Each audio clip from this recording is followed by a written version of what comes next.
Kenapa tuan-puan? Sebab kita kena ingat macam ni. Hari ni kita ada pekerjaan yang baik. Kita ada kerjaya yang stabil. Tapi tuan-puan kena ingat, akan tiba satu ketika, pasti, akan tiba satu ketika point di mana kita tidak lagi bekerja, kita tak mampu lagi bekerja.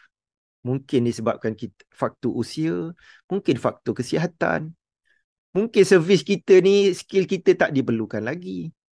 Boleh jadi kita mati awal, tapi tuan-puan, selagi kita hidup, selagi ahli keluarga kita hidup, kita perlukan pendapatan. Jadi, ketika kita masih ada kerjaya yang baik, kerja yang stable, ini waktunya kita fokus membina kekayaan yang saya sebut tadi 1 juta yang pertama.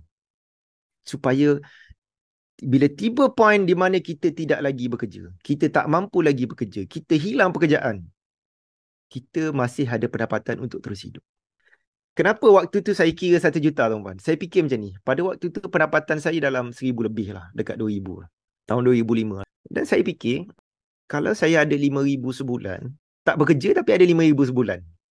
Macam duit pencen kerajaan ke, tapi saya tak kerja kerajaan. Ataupun sewaan daripada hartanah ke, atau dividen ASB dan tabung haji ke. Kalau saya ada 5,000 sebulan, saya rasa saya dah boleh survive lah. Yelah, gaji baru 1,000 lebih, tapi letak ada 5,000 tak bekerja.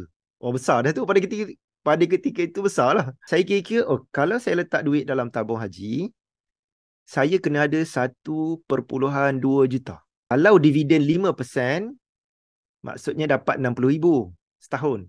Bahagi dengan 12, dapat 5,000 sebulan. Itulah estimation saya lah. Anggaran saya. Jadi sebab itulah saya sebut membina 1 juta yang pertama. Itulah cita-cita yang saya letak pada tahun 2005. Ending bekerja ialah saya ada 1 juta yang pertama.